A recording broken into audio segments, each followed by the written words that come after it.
नमस्कार, आप देख रहे हैं जोहार झारखंड। मैं हूं रुचिकर। आज आपके साथ बुलेटिन की शुरुआत इस वक्त की बड़ी खबर के साथ करेंगे। जमशेदपुर से इस वक्त की बड़ी खबर आ रही है, जहां डायन बिसाही के शक में पोते ने अपनी ही दादी की हत्या कर दी। दोस्त के साथ इस हत्या की साजिश को रचा गया। हत्या को हादसे का रूप देने की भी कोशिश की गई। रेलवे ट्रैक के पास शव को फेंक दिया गया। एसआईटी टीम ने दोनों को गिरफ्तार कर लिया है। आपको बता दें कि गमरैया थाना क्षेत्र की ये पूरी घटना बताई जा रही है। बड़ी खबर आपको जमशेदपुर से बता रहे हैं, जहां पोते ने अपनी दादी की हत्या कर दी। दोस्त के साथ मिलकर के हत्या की साजिश रची और उसके बाद इस हत्या को ये बताया गया कि ये हत्या एक हादसा था। गमरिया थाना अंतर्गत जसपुर रेलवे फाटक के पास एक महिला का डेड बॉडी पड़ा हुआ है, जिसका सर धड़ से कटा हुआ है। इसके बाद गमरिया पुलिस द्वारा जो है अनुसंधान शुरू किया गया और उसकी पहचान की गई और इसमें पता चला कि डायन भूत के आरोप में महिला की हत्या की गई है और इसमें संलिप्त अपराधकर्मी लक्ष्मण केवट और चंदन केवट को गिरफ्तार किया गया है। और ज्यादा जानकारी के साथ न्यूज 18 संवाददाता आशीष तिवारी हमारे साथ फोन लाइन पर जुड़ गए हैं। आशीष, डायन बिसाही के शक में पोते ने ही अपनी दादी की हत्या कर दी है। बताया जा रहा है कि पोते पहले से ही हत्या की साजिश रच रहा था अपने दोस्तों के साथ मिलकर के। क्या जानकारी मिल पा रही है? कितने दोस्त उसके इस पूरे मामले में और हत्या के पीछे संलिप्त हैं? जी, आपको बता दूं कि सरायकेला जिले के गमरिया थाना अंतर्गत जो है पोते ने ही हैवानियत की घटना को अंजाम दिया है। और आपको बता दूं कि जिस तरह कई भी शुभ काम करने जाता था पोता, जिस तरह पोते का कहना है कि जिस तरह कुछ भी शुभ काम करने जाता था तो वो नहीं हो पाता था और वो लगातार अपने मन में रखा था कि मेरी डायन दादी है जिसकी वजह से ये काम, मेरा शुभ काम नहीं होता है। उसके बाद उसने अपने दोस्तों के साथ मिलकर ये पूरी तरह से प्री प्लान किया और उसके बाद अपनी दादी की पहले हत्या करता है और उसके बाद दादी की हत्या को आत्महत्या के रूप में रचाने के लिए उसे रेल फाटक पे फेंक देता है, जिससे वो रेल के चपेट में आने से दादी के कई टुकड़े शव के हो जाते हैं। हालांकि पुलिस ने जब इस शव को कब्जे में लिया उसके बाद पूरे मामले की जांच करने लगी तो परिवार के लोगों ने के सूत्र के मुताबिक ये बात सामने आई कि पोते ने ही इस घटना को अंजाम दिया होगा। उसके बाद पुलिस ने एक टीम का गठन किया और इस पूरे मामले की जांच करते हुए लगभग 48 घंटे में पूरे मामले का खुलासा किया है। पोते के साथ साथ उनके एक दोस्त को भी गिरफ्तार किया गया है, मगर आपको बता दूं कि दोस्त के साथ दो और अन्य लोग हैं जो इस पूरे मामले में शामिल है। उनकी भी गिरफ्तारी के पुलिस जो है लगातार कार्रवाई कर रही है। जी आशीष, कब से इस हत्या की साजिश को रचा जा रहा था, क्योंकि अब गिरफ्तारी हो चुकी है, क्या जानकारी मिल पा रही है? जी, आपको बता दूं कि ये तकरीबन जिस तरह घर के लोगों के बात सामने आई है कि लगभग 6 महीने से ये घटनाएं सामने आ रही थी। जो भी शुभ काम करने जाता था जो उसका पोता था वो काम नहीं होता था और उसके मन में बैठा था, एक शंका बैठ गई थी कि इसके मेरी दादी ही इसका कारण, मुख्य कारण है और वो डायन बिसाही का काम करती है। उसके दिमाग में ये बैठ गया था और लगातार कोल्हान में इस तरह की घटनाएं सामने आती है, मगर सरकार की तरफ से जागरूकता अभियान भी चलाया जाता है, बावजूद लोग अब जागरूक नहीं हो पा रहे हैं। और इस घटना को भी उसके पोते ने ही अंजाम दिया और जब मौका देखा दादी के बाद हत्या करता है और उसके बाद इसके शव को आत्महत्या के रूप में बनाने के लिए फाटक में फेंक दिया। बिल्कुल बिल्कुल आशीष, और देखते होगा कि पुलिस की तरफ से अब आगे क्या कुछ कार्रवाई की जाती है। बहुत शुक्रिया तमाम जानकारी के लिए। और अब ऐसे में न्यूज 18 लगातार इसे लेकर के सवाल कर रहा है कि लगातार हो रही डायन बिसाही में लोगों की हत्या से कई सवाल अब उठ रहे हैं। डायन बिसाही का कब थमेगा दंश? आज के दौर में भी डायन कुप्रथा आखिर क्यों हो रही है? कब तक अंधविश्वास की बलि चढ़ते रहेंगे लोग? ये तमाम ऐसे सवाल जो न्यूज 18 के माध्यम से पूछे जा रहे हैं। और अब आपको बड़ी खबर चतरा से बताएं, जहां मॉब लिंचिंग का मामला सामने आया है। भीड़ ने युवक को पीट कर मौत के घाट उतार दिया। लूटपाट के आरोप में पीटकर हत्या की गई है। आपको बता दें कि लावालौंग थाना क्षेत्र की यह पूरी घटना सामने आ रही है। मॉब लिंचिंग का मामला सामने आया है। जानकारी के मुताबिक लावालौंग बाजार से 4 लोग 2 बाइक पर सवार होकर अपने गांव लौट रहे थे और इसी दौरान जंगल के पास 3 लुटेरों ने धारदार हथियार दिखाकर उन्हें रोक लिया और लूटपाट की घटना को अंजाम दिया। इस बीच ग्रामीणों की भीड़ ने एक लुटेरे को पकड़ लिया, जबकि 2 अन्य लुटेरे जंगल का फायदा उठा करके वहां से फरार हो गए। आपको बता दें कि पकड़े गए युवक के साथ भीड़ ने बेरहमी से मारपीट की, जिससे उसकी मौके पर ही मौत हो गई। वहीं 2 लोग गंभीर रूप से घायल हैं, जिनका इलाज जारी है।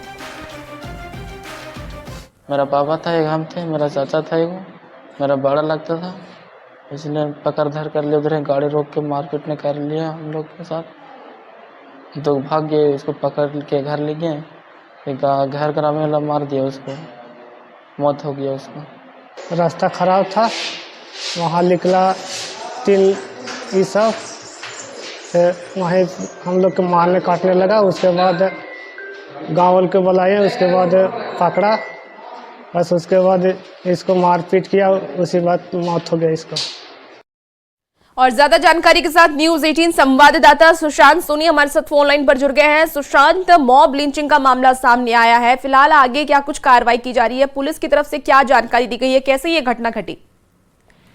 देखिए, जो बताया जा रहा है कि जिस तरीके से गांव की ओर जा रहे थे और इन लोगों का जो बताया जा रहा है कि मनसा लूटपाट का था, और उसके बाद जो है ग्रामीण वहां पहुंचते हैं और उसके साथ बताया जाता है कि उसके साथ मारपीट होती है और उसके बाद उसकी मौत हो जाती है। हालांकि इसको लेकर जब हमने पुलिस के वरीय पुलिस अधिकारी से बात की तो कहा गया है कि मामला जो है काफी संदिग्ध बताया जा रहा है। उन लोगों की पहचान की जा रही है जो उनके साथ जो है मारपीट किए थे। देखने वाली बात है कि पुलिस जो उनको कब तक पकड़ती है, इस पूरे मामले का जो है छानबीन क्या करती है और आगे की कार्रवाई होती है। जी सुशांत, 2 जो आरोपी हैं वो फरार हो गए जंगल का फायदा उठाकर, उनकी क्या गिरफ्तारी हो पाई है?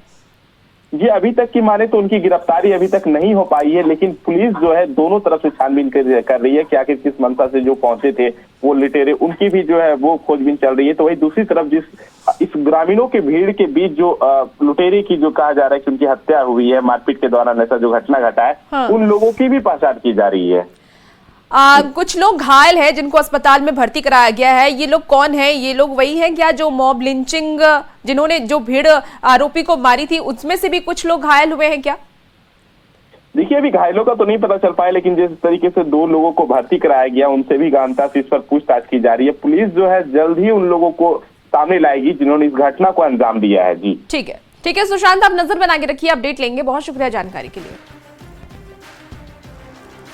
और इसी बीच आपको चाईबासा से बड़ी खबर बता रहे हैं, जहां रिमांड होम से 21 बाल कैदी फरार हो गए। आपको बता दें कि मेन गेट को तोड़ करके फरार हुए हैं बाल कैदी। मेन गेट पर तैनात सिपाही डर करके आसपास वहां से भाग गए और घटना का आसपास के लोगों के द्वारा बनाया गया वीडियो भी अब सामने आया है। एसडीओ और एसडीपीओ रिमांड होम पहुंच करके आगे की जांच पड़ताल कर रहे हैं। बड़ी खबर आपको बता रहे हैं, 2 तस्वीरें भी इस पर टीवी स्क्रीन पर आप देखिए, जहां मेन गेट को तोड़ करके बाल कैदी भागे हैं। 21 बाल कैदी फरार हो गए हैं। मेन गेट को तोड़ करके ये बाल कैदी भागे हैं और उसके बाद की जो ये तोड़फोड़ की तस्वीरें हैं वो भी आपको टीवी स्क्रीन पर दिखा रहे हैं। 2 तस्वीरों के माध्यम से आप समझ सकते हैं कि किस तरीके से वहां पर इस वक्त अफरा तफरी का भी माहौल है।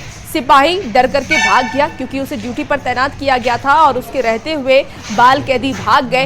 इसके बाद आसपास के जो लोग हैं उन्होंने इसका वीडियो बनाया और इसका वीडियो जारी किया है, जिसके बाद इस वीडियो के जरिए आप देख सकते हैं किस तरीके से बाल कैदी भागते हुए नजर आ रहे हैं। चाईबासा रिमांड होम में कल शाम करीब 6 बजे बाल कैदियों ने अंदर तोड़फोड़ किया और उसके बाद रिमांड होम का मुख्य जो द्वार है उसको तोड़कर यहाँ से 21 बाल कैदी फरार हो गए।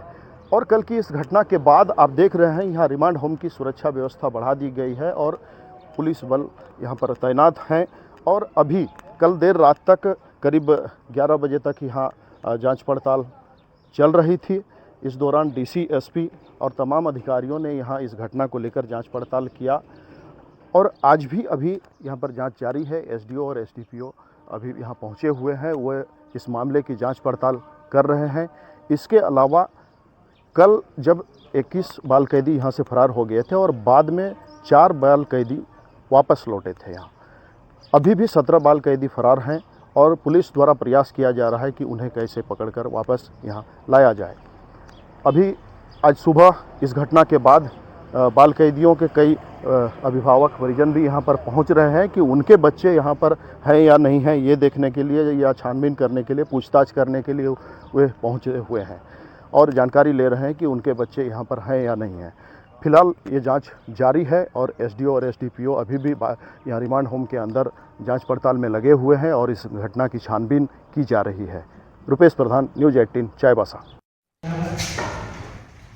और इस पूरी खबर पर ज्यादा जानकारी के साथ न्यूज 18 संवाददाता रुपेश प्रधान हमारे साथ फोन लाइन पर जुड़ गए हैं। रुपेश, सवाल यही है कि आखिर अब कैदियों में भी पुलिस का खौफ खत्म हो गया है। 21 बाल कैदी भाग जाते हैं। फिलहाल क्या अपडेट है इस पूरे मामले पे? जी, कल देर रात तक इस मामले में यहाँ जांच पड़ताल जारी रहा। डीसी, एसपी और तमाम अधिकारियों ने यहाँ पहुंचकर देर रात तक जांच पड़ताल किया इस मामले में, और तब तक 4 बाल कैदी हालांकि वापस आ गए थे, लेकिन 17 बाल कैदी अभी भी फरार हैं और उन तक पहुंचने के लिए पुलिस प्रयास में लगी है। आज सुबह आज का अपडेट ये है कि अभी भी एसडीओ और एसडीपीओ यहाँ पर पहुंचे हुए हैं और पूरे मामले की जांच पड़ताल कर रहे हैं। अंदर वे हालांकि मीडिया से थोड़ी दूरी बनाई जा रही है और अंदर किसी को प्रवेश करने नहीं दिया जा रहा है, और बाहर भी सुरक्षा व्यवस्था कल रात से ही कड़ी कर दी गई है। जब ये घटना घटी उसके बाद से तो अभी भी छानबीन जारी है इस मामले में, और 4 जो बच्चे वापस लौटे हैं उनसे पूछताछ की जा रही है कि कैसे ये घटना। रुपेश, तो उनके पूछताछ के आधार पर क्या कोई जानकारी निकल पाई है कि और भी जो 20 बाल कैदी हैं वो कहां पर हैं? 20 नहीं, अभी 17 बाल कैदी, 21 जो भागे थे उसमें से 4 तो वापस लौट आए हैं, तो 17 बाल कैदी अभी भी बाहर हैं, फरार हैं। तो इस बारे में हालांकि पुलिस अधिकारी या अन्य अधिकारियों द्वारा खुलासा अभी तक कुछ नहीं किया गया है कि उनसे क्या इनपुट मिल पा रहा है, लेकिन उनके माध्यम से ये जानने का प्रयास किया जा रहा है कि बाकी बाल कैदी कहाँ हैं और उन्हें ट्रेस कर कैसे पकड़कर वापस लाया जाए। यही अभी पुलिस और प्रशासन की प्राथमिकता है और जिसके लिए गंभीरता से पुलिस यहाँ छानबीन कर रही है। रुपेश, एक सिपाही जो वहां पर तैनात किया गया था वो भी वहां से फरार हो गया, उसके बारे में क्या जानकारी मिल पा रही है? जी देखिए, वो यहाँ से फरार नहीं हुए हैं, लेकिन जो यहाँ 5 सिपाही तैनात थे उन्होंने भी पहले तो प्रयास किया कि किसी तरह उन्हें रोका जाए, और गेट को जैसे तस्वीरों में दिख रहा था कि वो प्रयास कर रहे थे उन्हें रोकने का, लेकिन काफी संख्या में जैसे 21 बाल कैदी अंदर से धक्का मार रहे थे, तोड़फोड़ कर रहे थे, तो वे भी असमर्थ रहे उन्हें रोकने में, और अंततः गेट खुल गया और जो 21 बाल कैदी भागने में फरार रहे। और इसी दौरान जैसे उनके हाथों में डंडा भी था बाल कैदियों के, तो वो डर से इधर उधर भाग गए, लेकिन वो दूसरे जगह कहीं नहीं भागे, यही पर अगल बगल से और आगे। ठीक है रुपेश, अब देखना होगा कि पुलिस की तरफ से क्या कार्रवाई की जाती है। बहुत शुक्रिया रुपेश तमाम जानकारी के लिए। और इस मामले पर बयानबाजी भी अब तेज हो गई है। बीजेपी सरकार पर हमलावर है तो कांग्रेस प्रवक्ता राकेश सिन्हा ने कहा कि निश्चित तौर पर यह जांच का विषय है, इसमें जो भी दोषी व्यक्ति होंगे उस पर कड़ी से कड़ी कार्रवाई की जाएगी। कई बार बच्चे भाग जाते हैं रिमांड होम से, कैसे भाग जाते हैं हमको तो आश्चर्य लगता है। भाई जेल है, मान लीजिए जेल से भी कैसे लोग भाग जाते हैं।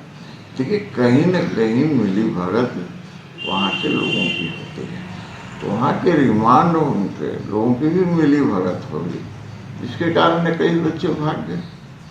तो भाई इसकी पूरी जांच होनी चाहिए और उसके लिए जिम्मेवारों पर कार्रवाई होनी चाहिए। लेकिन ये बच्चे भागकर आखिर कहीं न कहीं फिर उसी क्राइम में जुटेंगे।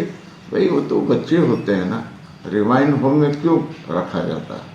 रखा जाता है कि वहाँ रखकर सुधर जाए, लेकिन भाग गए हैं तो आप समझ सकते हैं कि फिर एक नई क्राइम की ओर बढ़ रहे हैं।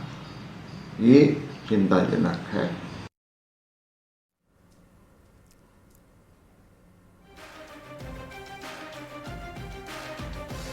तो बाल कैदी जेल से भाग गए हैं, ऐसे में पुलिस प्रशासन पर भी लगातार सवाल खड़े हो रहे हैं कि आखिर पुलिस की मुस्तैदी में, तैनाती में कैसे 21 बाल कैदी जेल से बाहर निकल गए। यह जांच का विषय है कि आखिर रिमांड होम से बच्चे कैसे भागे हैं, इसकी जांच होनी चाहिए, और क्यों भागे ये भी जांच होनी चाहिए, और इसमें जो भी व्यक्ति दोषी पाए जाएंगे उन पर कार्रवाई की जाएगी। बाबूलाल मरांडी ने भी इस मामले को लेकर के हेमंत सरकार को घेरा है। सोशल मीडिया एक्स पर पोस्ट कर लिखा कि चाईबासा के बाल सुधार गृह से बड़ी संख्या में बाल कैदियों के फरार होने की घटना सुरक्षा व्यवस्था में गंभीर चूक को दर्शाती है। बाल सुधार गृह का उद्देश्य भटके हुए किशोरों को समाज की मुख्य धारा से जोड़ना होता है। लेकिन चाईबासा की यह घटना दर्शाती है कि सरकार बाल सुधार गृह के नाम पर सिर्फ खाना पूर्ति कर रही है। हेमंत सोरेन जी जल्द से जल्द सभी फरार किशोरों को वापस लाकर उनके लिए उचित काउंसलिंग की व्यवस्था की जानी चाहिए, अन्यथा ये समाज के लिए खतरा बन सकते हैं। और ये बच्चे क्यों भागे और किसकी लापरवाही से भागे, इसकी उच्च स्तरीय जांच भी करनी चाहिए और आने वाले वक्त में उन अधिकारियों पर भी कार्रवाई होनी चाहिए, ऐसा बाबूलाल मरांडी का कहना है।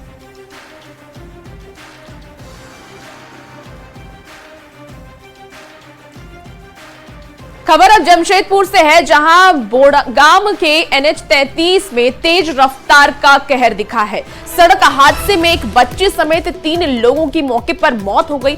ऑटो और बाइक की सीधी टक्कर हुई, जिसमें 3 लोगों की मौके पर जान चली गई, जबकि 6 लोग गंभीर रूप से घायल बताए जा रहे हैं। शादी समारोह से लौट रहे थे ये सभी लोग और इसी दौरान बोड़गाम में काली मंदिर के पास ये टक्कर हुई। हादसे के शिकार लोग कपाली ओपी के ताजनगर अली मस्जिद के पास के रहने वाले थे और शादी में शामिल होने के बड़ा बाजार पुरुलिया NH-33 होते हुए जा रहे थे। सभी घायलों को MGM अस्पताल में भर्ती कराया गया है, जिनका इलाज जारी है। लिए जा रहे हैं काली मंदिर का पास है ना, ये लोग हो सकते स्पीड में चला रहा होगा और उधर से बाइक वाला आके टकरा। बाइक में कितना लोग थे? ये हमको नहीं, हम नहीं। अच्छा, ऑटो में कितने लोग थे? ऑटो में मेरे 5 लड़की और मेरा बीवी और मेरे साला, ये शायद 6, 10, 15 में होता होगा। ये तो कम भेजे 5:45 में। अपने गांव जा रहे थे क्या लोग? जी जी जी, घूमने के लिए। शादी 10 साल में मेरा शादी में गए थे। और अब अगली खबर की बात करते हैं। सबसे बड़ी खबर है और अहम खबर है, आज लोकसभा में दोपहर 12 बजे वक्फ संशोधन बिल पेश किया जाएगा। केंद्रीय संसदीय कार्य मंत्री किरेन रिजिजू बिल पेश करेंगे। सदन में 8 घंटे तक बिल पर चर्चा होगी, जिसमें एनडीए को बोलने के लिए 5 घंटे का समय मिलेगा। एनडीए के 5 घंटे में 4 घंटे बीजेपी बोलेगी और बीजेपी के 7 एमपी अनुराग ठाकुर, जगदम्बिका पाल, रविशंकर प्रसाद, निशिकांत दुबे, तेजस्वी सूर्या और इसके साथ ही अभिजीत गांगुली बिल के समर्थन में बोलेंगे। तो आपको बड़ी खबर बता रहे हैं, वक्फ संशोधन बिल आज लोकसभा में पेश होना है और ऐसे में आज का दिन बहुत खास हो जाता है देश के लिए, मुस्लिम समुदाय के लिए, क्योंकि ये बिल का इंतजार बहुत पहले से लोगों को था। हालांकि कुछ मुस्लिम समुदाय के लोग ऐसे हैं जो इस बिल का विरोध कर रहे हैं, लेकिन आज लोकसभा में दोपहर 12 बजे वक्फ संशोधन बिल पेश किया जाएगा।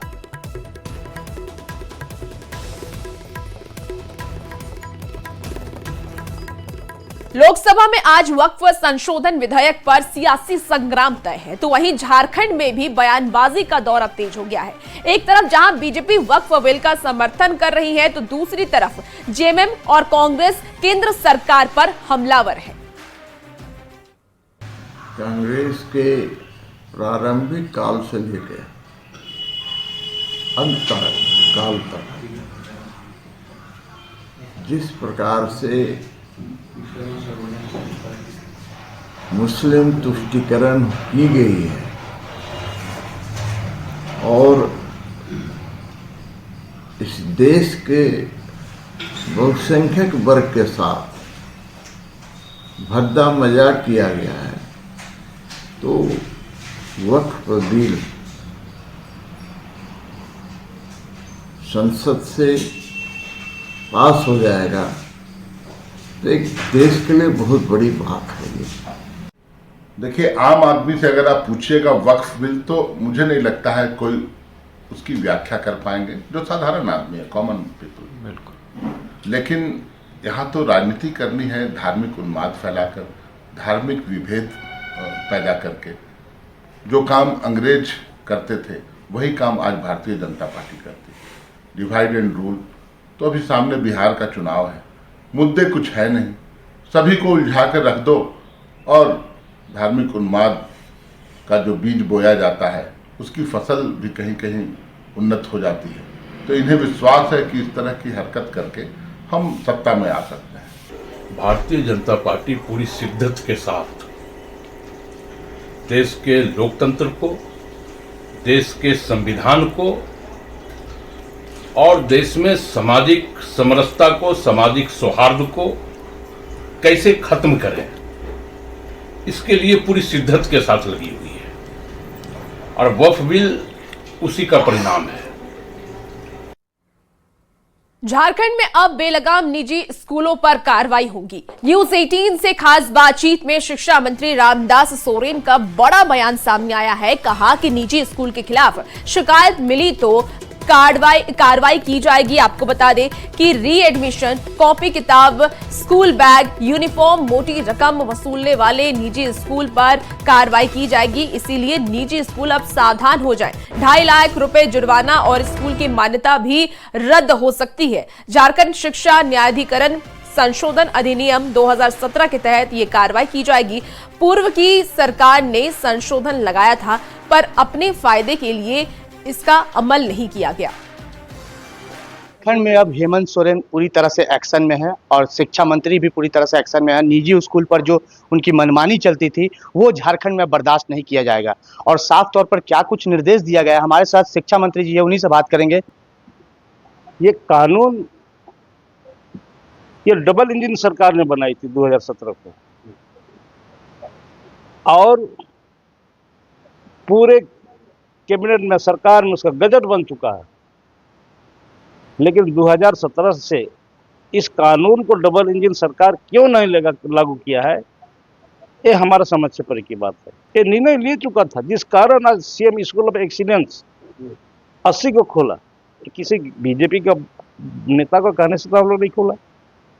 राज्य का मुख्यमंत्री हेमंत सोरेन ने महसूस किया कि आज हमारे इस झारखंड क्षेत्र के बच्चे जब तक सीबीएसई पैटर्न में नहीं पढ़ेंगे आगे नहीं बढ़ सकते।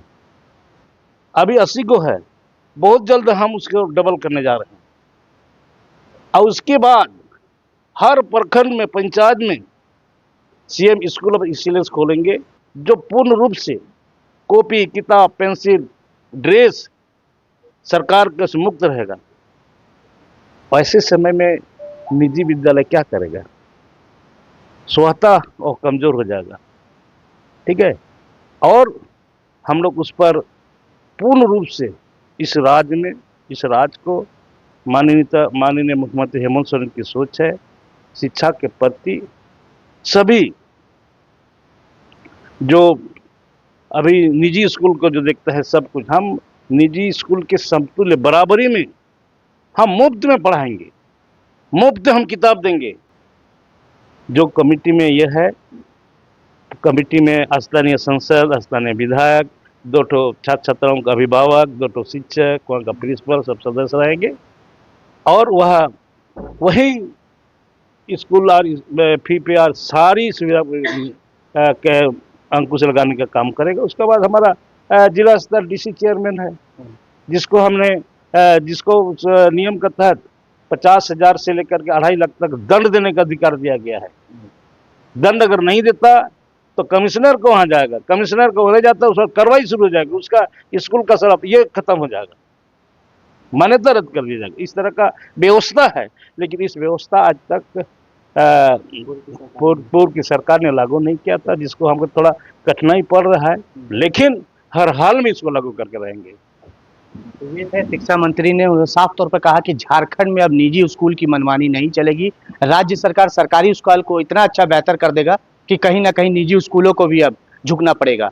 न्यूज 18 के लिए जमशेदपुर से आशीष कुमार तिवारी। और अब बात करेंगे मंगला जुलूस की, जहां गढ़वा में श्री राम नवमी पर्व बड़े ही धूमधाम से मनाया गया और इस मौके पर मंगला जुलूस निकाला गया, जो कि काली स्थान से शुरू हुआ। इसमें कई अखाड़े मौजूद रहे, जिसमें श्री राम के अवतार और वानरी सेना की झांकियां शामिल रही। जुलूस श्री राम लला मंदिर तक पहुंचा। डीजे पर रोक की वजह से भक्तों ने ढोल नगाड़ों की धुन पर डांस करते हुए अपनी श्रद्धा दिखाई और इस जुलूस के जरिए श्री राम के शांति के संदेश को फैलाया गया।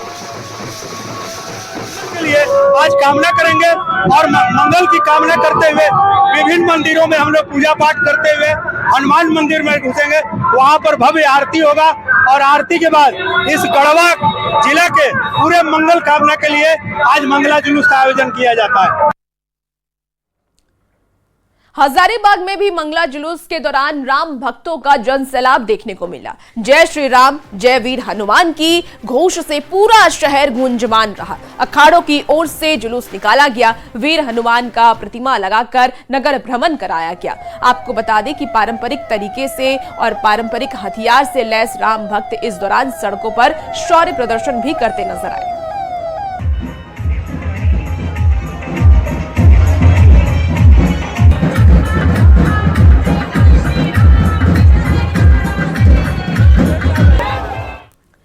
और फिलहाल इस बुलेटिन में इतना ही। आप बने रहिए न्यूज़ 18 बिहार झारखंड के साथ।